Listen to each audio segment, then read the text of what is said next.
சாய் பக்தர்களுக்கு வணக்கம்.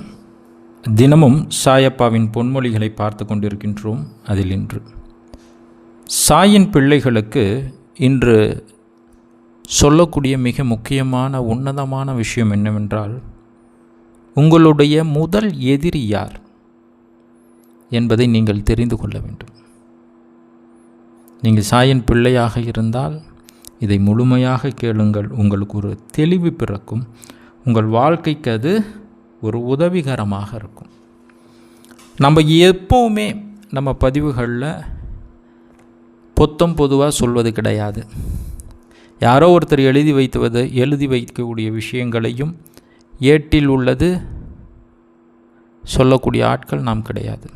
நம்முடைய அனுபவம், நம் சாயின் பிள்ளைகளுடைய அனுபவம், நான் ஒரு வழக்கறிஞராக கற்று தெரிந்த ஒரு விஷயம், நான் பார்த்த இடங்களிலிருந்து எடுக்கப்பட்ட விஷயங்களைத்தான் நாம் தினமும் நம்முடைய பதிவுகளில் பார்க்க போகிறோம். எனக்கு உதவுதோ இல்லையோ, உங்களுக்கு நிச்சயமாக ஏதோ ஒரு இடத்தில் இது உதவும். யார் உங்களுடைய முதல் எதிரி? இந்த கேள்வி ரொம்ப முக்கியமான ஒரு கேள்வி. இதை சாயின் பிள்ளைகள் நிச்சயமாக கேட்கணும். யார் உங்களுடைய முதல் எதிரி என்றால் அது நீங்கள்தான். உங்களை தாண்டிதான் மற்றவர்கள். உங்களுக்கு எதிரி யார் என்பதை நீங்கள் தீர்மானிக்கின்றீர்கள். இதுதான் உண்மை. எந்த ஒரு எதிரியும் நமக்கு நேரடியாகவோ மறைமுகமாகவோ தோன்றுவது கிடையாது.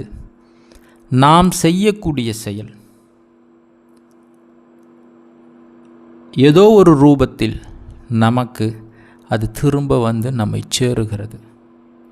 இதான் உண்மை. ஆக ஒவ்வொருவரும் புரிந்து கொள்ள வேண்டும். ஏதோ ஒரு விஷயம் நாம் செய்தது நமக்கு திரும்ப ரிவெஞ்சியாக வரும். அது நல்ல விஷயமாக இருந்தாலும் சரி, கெட்ட விஷயமாக இருந்தாலும் சரி. அப்போது யார் உங்களுடைய முதல் எதிரி என்றால் அது நீங்கள் தான். அப்படிப்பட்ட நீங்கள் எப்படி எதிரிகளை உருவாக்குகின்றீர்கள் என்பது மிக முக்கியம். முதல் விஷயம்,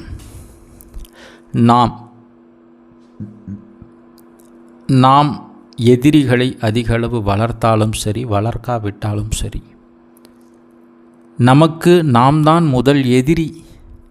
அதற்கு முதல் பாயிண்ட்டு, நம்மை பற்றிய விஷயங்களை நாம் அனைவரிடமும் சொல்லிவிடுவது. ஓப்பனாக சொல்லனா ஓட்டவாயாக இருக்கிறது மிகப்பெரிய பலவீனம். இதுதான்.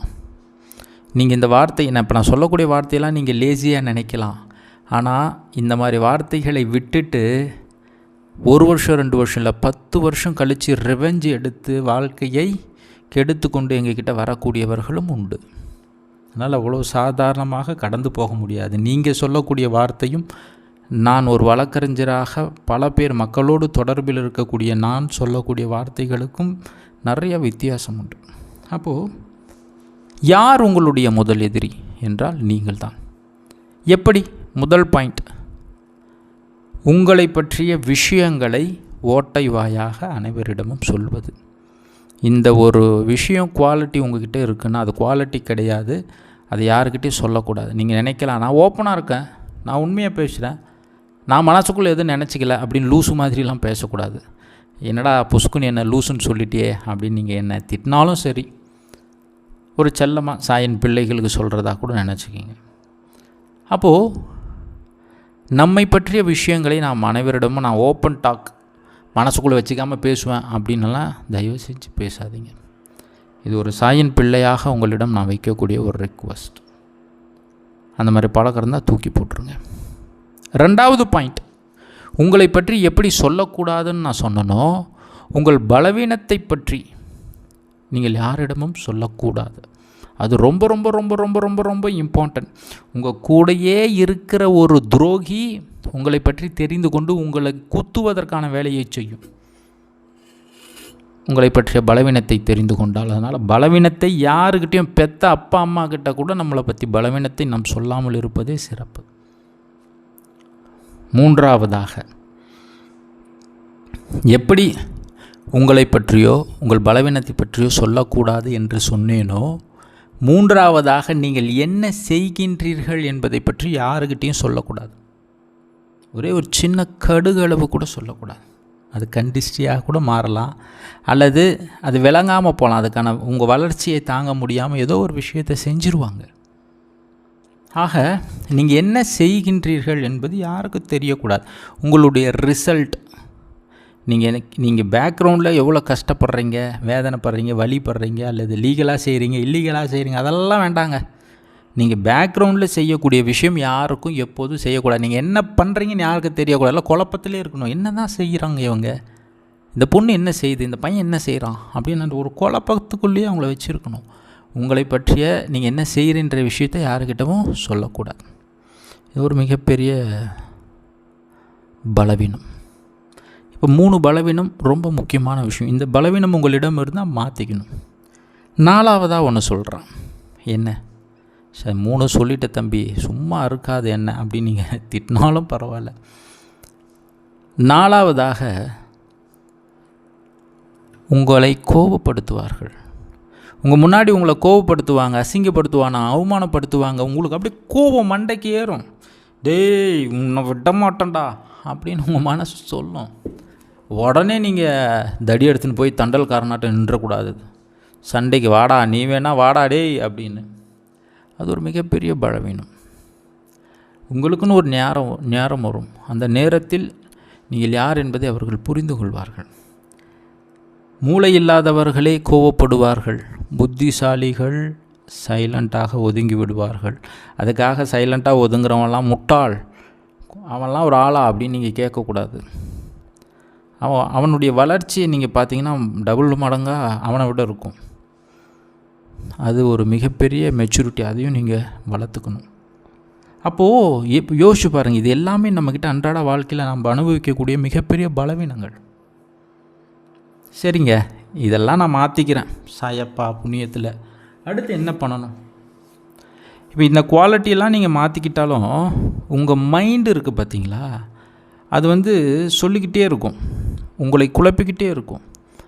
ஆக உங்களுடைய சிந்தனை, செயல், எண்ணங்களை சற்று மாற்றி நேர்மையாக நீங்கள் எப்படி வளர வேண்டும், நீங்கள் எப்படி முன்னேற வேண்டும், நீங்கள் எப்படி ₹1 சம்பாதிக்க வேண்டும், உங்கள் குடும்பத்தை எப்படி அடுத்த கண்டத்திற்கு கொண்டு போக வேண்டும் என்ற எண்ணங்களை உங்களுக்குள் விதைக்க வேண்டும்.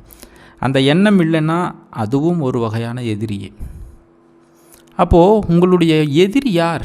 நீங்கள் தான். நீங்கள் உட்காந்து யோசிச்சு பாருங்கண்ணா, தம்பி நீ சொன்னதெல்லாம் உண்மையாக இல்லையா அப்படின்னு நான் ஒரு அரை மணி நேரம் உட்காந்து உங்களை பற்றி நீங்களே ஒரு அனலைஸ் பண்ணுறீங்க. செல்ஃப் அனலைஸ், சுய அலசி ஆராயக்கூடிய விஷயம். அப்போது நான் என்னென்னலாம் மாற்றிக்கணும், என்னென்னலாம் மாற்றிக்கக்கூடாதுன்னு சாயப்பா உங்களுக்கு சொல்வார். உங்கள் மனசுக்குள்ளேருந்து உங்கள் மனசு உங்ககிட்ட பேசும். ஆமாப்பா எனக்கு கொஞ்சம் ஓட்டவாய் தான், மனசுக்குள்ளே எதுவும் வச்சுக்காமல் சொல்லிடுறேன் அது அப்படின்ற விஷயம் உங்களுக்கு புரியும். அப்போது நான் சொன்ன இந்த குவாலிட்டியெல்லாம் நீங்கள் மாற்றிக்கலன்னா அதுதான் உங்களுடைய மிகப்பெரிய எதிரி. அதை சாயன் பிள்ளைகள் புரிந்து கொண்டு தயவுசெய்து உங்களுடைய எண்ணங்களை நீங்கள் மாற்றிக்கொள்ளுங்கள். அது உங்களுக்கு ஒரு மிகப்பெரிய வளர்ச்சிகளை கொடுக்கும். இந்த பதிவை உங்கள் பிள்ளைகளுக்கும் ஷேர் பண்ணுங்கள், தெரிஞ்சுக்கிட்டோம்.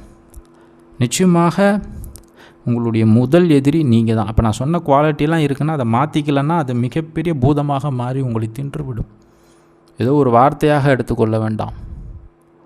இது நாங்களாம் அனுபவித்து சொல்லக்கூடிய வார்த்தைகள், ஏமாந்து சொல்லக்கூடிய வார்த்தைகள், ஏமாந்தவர்களால் எவ்வளவு நஷ்டங்களை பட்டார்கள்ன்ற மக்களை பார்த்து சொல்லக்கூடிய வார்த்தைகள்.